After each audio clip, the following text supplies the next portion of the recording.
There comes a time in every person's life where they want what they want. They do not want to wait for it, and they decide that this is the last moment that they're going to sit still, idly by, while time continues to pass. If they don't get it, they're going to do something about it. And in this season 23 of Apex that's upon us, in the next couple of days, I've got this weird feeling that there may be more people than ever in that position of saying, I want what I want and I need to get it now. In season 23, Apex Legends has an opportunity. It's something that doesn't always happen. Everyone is paying attention. Whether it's good or bad, you've got a chance to have captive eyes and ears and hands who are ready to participate and engage in what you've got to offer. So what are you going to give them? How is this going to go? This is one of the most unusual launches that we've seen, as there have been no early trailers or stories from the Outlands, and the gameplay trailer is launching on the exact day that the patch launches tomorrow at 8 a.m. Pacific time. This causes people now to look at the season's launch as feeling like it's lackluster or something's up, because there's been no real hype or information about it, and there's also been much less done in the preamble before the launch day. But I know, like many of you, that Apex has more likely something up their sleeve versus something that is going to fall on deaf ears, especially when it comes to a patch notes cycle that hasn't been released with much vigor or vim. I mean, it is certainly possible that Apex Legends doesn't have much happening this season, therefore they didn't do much promotion, and therefore tomorrow will be, a little bit of a sour point for a lot of players. But to me, it seems like the more likely response is that there is something and they're trying to maximize the window of what it is, rather than spend a ton of time teasing and teasing and teasing, getting expectations super high, only to be let down by some of the traditional things that can let down a patch. Like, oh, where are the server fixers? Or what about cheaters? Yeah, you gave me a new legend, a new weapon, a new map, a brand new game, Apex Legends 2, woohoo, but what about the cheaters? Therefore, let's talk a little bit about what the expectations are for a good drop this season and what Apex Legends should be focusing on, at least from the community standpoint and my own personal standpoint, as I know many of you see me and other content creators as kind of the liaison between your thoughts, your feelings, and speaking to Respawn or speaking to other game publishers about what you're feeling overall. Let's start with the first point, which is continuity. There's an element of continuity that has been absent a little bit from Apex Legends, and I think that that's something that the game in earlier iterations had very, very well. Continuity in film is very important. It means you have the same thing operating in the same way across the film so that you could feel like you're there, or you could feel like there's a cohesion to the beginning, middle, and end. You can't suddenly, be in Game of Thrones, right? And you're seeing a scene where everyone is in this middle-aged garb and, gowns, and they're kind of in a tavern. And you walk outside and everyone's wearing business suits, right? And they're doing TikTok dances. That doesn't work. That's not continuous. So the continuity of a game also matters, so that you're feeling like you're working on the same things, the priorities are the same, and you're also experiencing a universe that feels like there's cohesion when you step into it. In my experience, Apex Legends had such a tremendous amount of continuity in the progression of the game, from King's Canyon all the way out into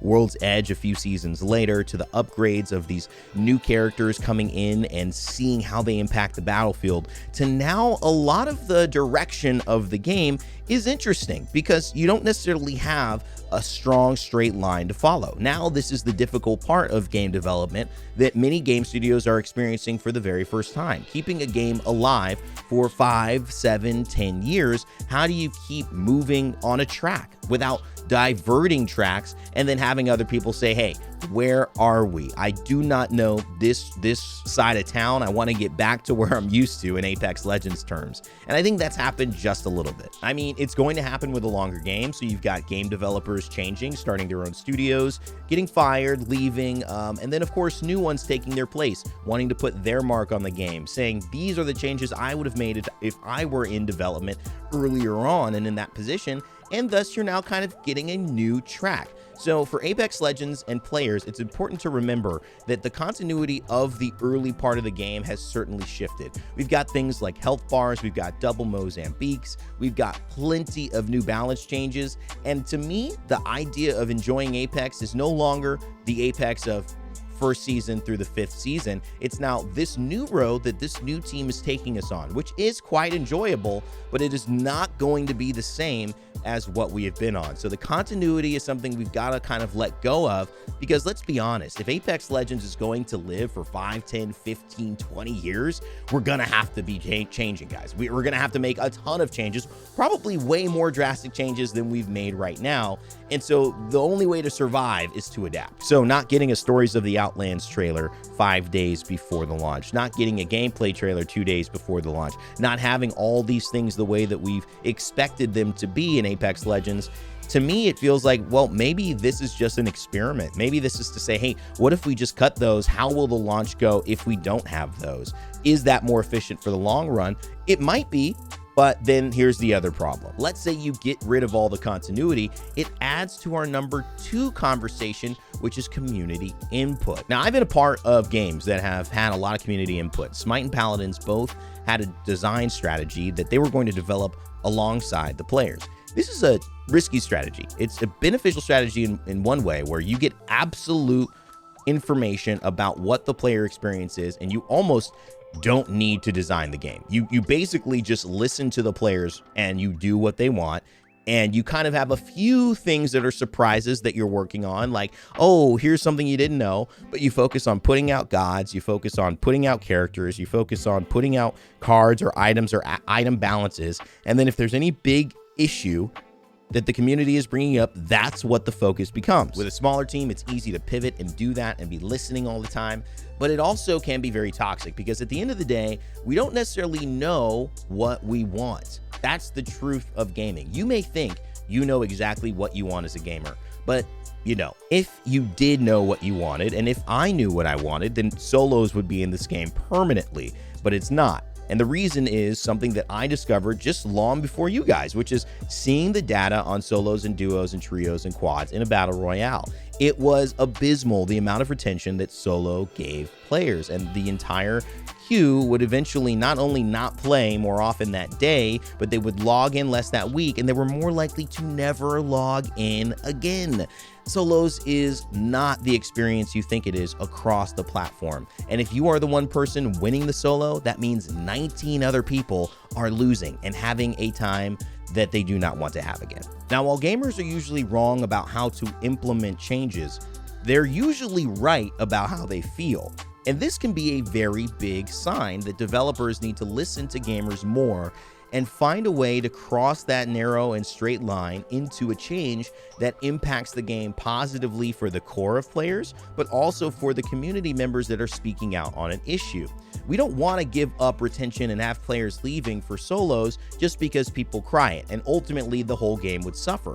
But we would like a change when a character or a weapon seems out of balance that can help mitigate some of that stress and issue, but do it in a way that feels comfortable for the players who are on the casual level enjoying the gun, and the pro players or the more experienced players who have to play with that at a high level and it's dominating their meta. And the reason this is the case, just before we move on, is because you are considering the thing as it is right now, and you're not considering that changing this bumps this character here and takes that map down there and puts this weapon up here, and that changes something 3 months from now we were going to do, because we want that to be good in 3 months so that we can have a really cool launch with this new partner, and then we can bring it back all again for this rework of this character that we want to sit in a lower percentage for a few weeks so that we can bring them back up with a rework. All of these elements coming into play are things that the designers have to consider, and that the person yelling on Twitter that the Mozambiques are too strong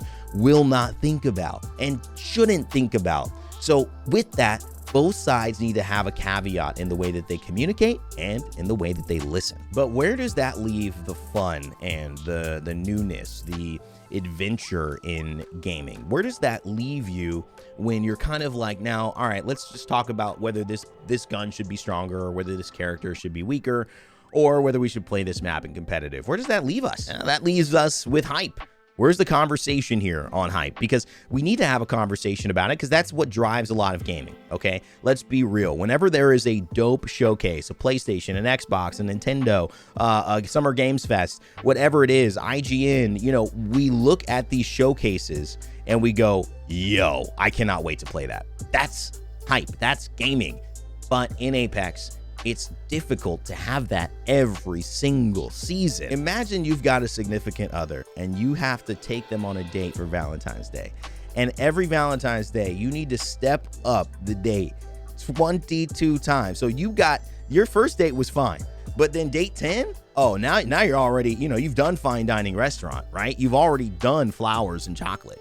Now you need to take it to the next level. All right, well, now we're gonna be on the beach, a custom picnic that I got built with fire, and we're gonna make our own food, and we're gonna have a violinist. Okay, well that's Valentine's 11. What you do for 12?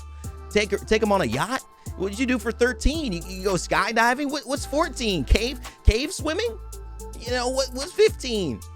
Swimming with sharks in the Mediterranean and fireworks in the air. I mean, what do you keep doing that raises the level of anxiety and fun and energy? It is crazy that Apex has even found a way to stay hyped in any way after 22 seasons, going on its 23rd. I mean, listen, I'm talking as a guy who knows this, who's been in a relationship for 16 years.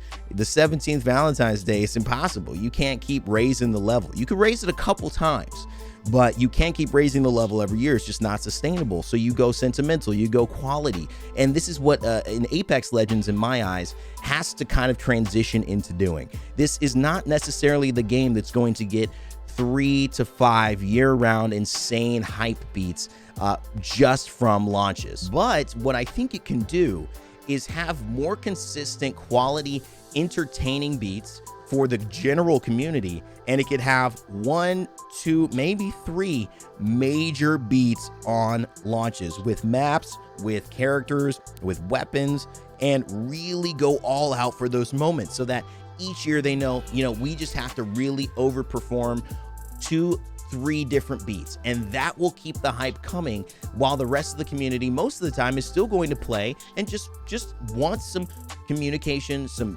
basic fixes, some basic adjustments and improvements to the game that they already love. But like us in life, there is going to be a learning process for everything that happens. And Apex Legends might have gotten it right, really right at the start. And as you now transition into a hot game that is still a great game, that has a flourishing esports scene, a committed high-level pro and high casual scene, and a very robust casual player base as well, you've now got to look at yourself as a different beast. You're not the same game that is living off of, wow, I can't believe that Apex Legends exists. It's a staple. It's like League. It's like Dota. It's like, look at the charts. TF2 is still breaking top 10 almost every day on the Steam charts, which is unbelievable. But it's one of those things that happens when you get to this certain level of success. So now, how do you sustain it? How do you find the success in your own way, looking differently? It's like aging. You can't play sports the same way that you would when you were 15 or 22, but you also don't want to just sit around. So you've got to find a different way to engage in the world physically. And it's something that everybody goes through at one point in their lives. It just happens to be happening on a larger scale for Apex right now. And we might just be seeing the beginning of the transition. My point here is embrace the transition. Embrace that things will change. As an audience, as players, we should embrace change too, because that is how things will adapt and survive to this new climate of new games coming out that Apex is still going to have to compete with. And it's also a way that I think we'll put our best foot forward in Apex and not get stuck in the past. I love things that have happened before. I'm a big fan of old movies, old music, but to deny that those aren't the songs being played on the top 100 today would just be harmful to me. It would just only put me in a non-reality. To say that, Earth, Wind, and Fire is #1 over Chappell Roan in terms of young listeners, that doesn't work for me to live in society and be taken seriously. So for all of us here at Apex, we have to understand that there's gonna be new things that occur, and it's great to be able to adapt and say, yes, we were this, and now we might want to be this. Maybe we want to be a little bit of both. Therefore, we need to find a way to communicate so that we can listen to each other and we can uplift one another. Because right now, there is only one way that I've seen communication go around Apex, and it's a bit alarming. Some people saying Apex is going to die, some people saying Apex, this is your last chance, and other people saying, no, it's not, and just wait, be patient. To me, this is a very extreme and unproductive conversation style. We tend to have the same conversation over and over again when it comes to Apex, but it doesn't feel like we're actually saying that Apex is dying. What it actually feels like we're saying is, I love you and I'm worried that you'll leave me. That's what it feels like it's saying. If I was a relationship counselor and someone just kept saying you're dying, or if my girlfriend or wife or partner kept coming up to me and saying, oh, you're leaving me, you're gonna leave me, you're gonna leave me, you've already left me, I know it, you're with somebody else, that would to me not signal that I'm actually leaving them. It would signal that they're trying to preemptively leave me to avoid hurt and disappointment. Now, whether you're actually doing that and feeling that is one thing, but you can't deny that that sounds a lot like that's happening with the words that are being used. So that's why I'm saying it's not really a productive conversation, because one person is kind of playing this preemptive, protecting guilt trip on another person, and the other is basically saying, no, I'm not. And you can't get anywhere with that. What I do think we can start to do, though, is understand that people love this game, and the people who really love it are the ones who are at the top of the list, yelling, commenting, communicating about it dying, because they are worried and afraid that it is going to go away. And it's something that people have built their lives around. They built their gaming habits around. They may not even have much time to game. And so losing Apex Legends after so many years of this game being that comfort go-to BR for them feels like it hurts, and it might actually very well hurt. So I can understand that. But if we're going to have a conversation with developers, with players, with community members, if you're going to talk to me about this and say, Rainday, I want to bring this topic up, tell me in the comments section. Let me know by liking this video, sharing this video, getting the conversation rolling. But there is no conversation to someone who keeps saying that Apex is dying. If you're worried about Apex, let's talk about it. Let's make videos like this. Let's discuss pathways forwards for the game and for us as players and community members to be better each and every time we step out onto the battlefield. I'm very excited about Season 23, and partially it's because I don't have very many expectations for it. I think Apex has done a good job of keeping things on the low. I don't have any information. I haven't been leaked any information that's come across my timeline or involuntarily. So I'm very happy and excited to see what Season 23 will bring, and I'll be there for sure, streaming on twitch.tv/rainday. You guys can find me there. We're going to be having a great day, recording some content as well as being live. So make sure to leave a follow and check me out on the eve. We'll be up very early as well for the launch of the gameplay trailer before the season drops. So make sure to come by, not only on Twitch, but on YouTube as well. As always, never give up, never stop gaming, and I'll see you all next time.